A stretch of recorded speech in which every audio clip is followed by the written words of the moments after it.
ফুলে গন্ধ ভরা বাতাস এসে আমাকে পাগল করে বইবে।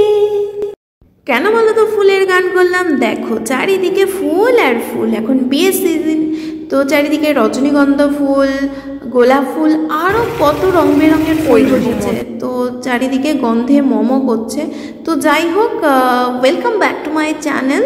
তো তোমরা সবাই কেমন আছো? দেখো আমরা সবাই বেরিয়ে পড়েছি আবারও বিয়ের শপিং করতে। আর এইদিকে আমি চুল ঠিক করছি, চুল বাঁধাটা ঠিক হয়নি, বোন প্ল্যাটফর্মে এসে চুল ঠিক করে দিয়েছে। দেখো ট্রেনে কি ভিড়। তো তারপর আমরা কোনো মতে ট্রেনে উঠে পড়লাম। উঠে তো দেখো ফার্স্টেই এসছি জুতোর দোকানে, আমরা এসছি হাবড়াতে। তো পুচকুটার জন্য জুতো দেখতে, বাট জুতোটা ভালো ছিল কিন্তু এই জুতোটা নেওয়া হয়নি। ফার্স্টেই বলে দিচ্ছি আমরা কি কি শপিং করছি, সেই ভিডিওটা তোমাদের আমি পরে দেব। তো দেখো এদিকে পুচকুর জামা কিনতে এসছি আমরা। তো পুচকুর জামা এখানে ভালো ছিল কিন্তু বিয়ে বাড়িতে পরবে তো একটু লাইট হয়ে গেছে, তো সেই জন্য একটু ডার্ক কালারের জামা খোঁজা হচ্ছে। তো এদিকে আমরা জামা দেখছি কিন্তু ঠিক একটা পছন্দ হয়নি। তো তারপর শাড়ির দোকানে এসছিলাম, তো শাড়ি কেনার জন্য আমরা তিনজনের শাড়ি নিয়েছি। তো কি কি শাড়ি নিয়েছি সব তোমরা শপিং ব্লগে দেখতে পারবে। তো দেখো পুচকুর এই জামাটা খুব ভালো লেগেছিল কিন্তু ওটা নেওয়া হয়নি। তারপরে এই দোকান থেকে পুচকুর একটা লেহেঙ্গা কেনা হয়েছে। তো পুচকুর লেহেঙ্গাটা খুব সুন্দর হয়েছে।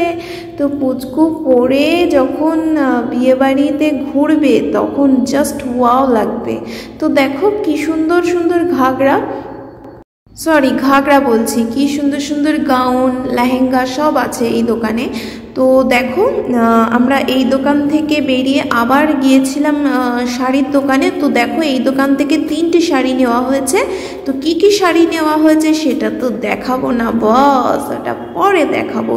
তো যাই হোক, দেখো এখানে শাড়িগুলো খুবই ভালো লাগছিল, আমার ওই ব্লু কালার শাড়িটা খুব ভালো লেগেছে। তো তারপর আমরা শপিং করে, মানে শাড়ির শপিং হয়ে গেছে, পুচকুর এবার লেহেঙ্গার দোকানে যাচ্ছিলাম। তো লেহেঙ্গা নিয়ে এবার আমরা পুচকুর জুতো কিনতে এসেছি, জুতো কেনাও কমপ্লিট। তো তারপর দেখো বাবা পাঞ্জাবি কিনতে এসছে। তো বাবার পাঞ্জাবিটা আমরা চয়েস করছিলাম, তো বাবার পাঞ্জাবিটাও পছন্দ হয়েছে। তো কি কি জিনিস কিনেছি তোমাদের আগেই বলেছি, পরে দেখাবো। তো দেখো আগে দেখালে তো হয়েই গেল, তাই না? তো তারপরে আমি কি করব বুঝে উঠতে পারছিলাম না, বসে বসে আয়না দেখছিলাম, একটু কি আর করব। যাই হোক, তারপরে দেখো আমরা দোকান থেকে বেরিয়ে এবার কোথায় যাব ভাবছি। তো দেখো তারপরে মা বাবা পুচকু বোন সব চলে এসছে দোকান থেকে। তারপরে আমরা গিয়েছিলাম আমার একটা ড্রেস আছে, সেই ড্রেসের কালারটা বলবো না, তার জন্য দোপাট্টা কিনতে। তো কেনা হয়ে গেছে। ওখান থেকে আবারও একটা শাড়ির দোকানে যাওয়া হয়েছিল। তো তার কারণ বোন আরেকটা শাড়ি কিনবে, তো সেই কারণে। তো আমাদের অবস্থা তো একদম কি বলবো, কোমর ব্যথা হয়ে গেছে। তো দেখো কত শপিং করেছি আমরা। তো এখনো কিন্তু আমাদের অনেক শপিং বাকি আছে। এই দেখো এখানে পুচকুর জামা কেনা হয়েছিল।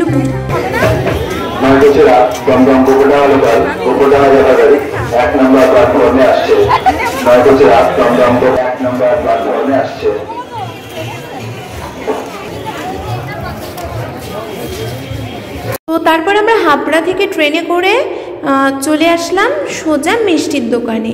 তো মিষ্টির দোকানে ঢুকে আমরা সবাই সিঙ্গারা খেলাম, আর মা তার সাথে খেয়েছিল টক দই। আমাদেরও বলছিল আর কি মানে খাবো কিনা, তো আমরা বললাম আর কিছু খাবো না। তো যাই হোক, আমি এদিকে তো খাচ্ছি আর বোন তো খেতে পারছে না, কারণ পুচকুটাকে কোলে নিয়ে বসে আছে।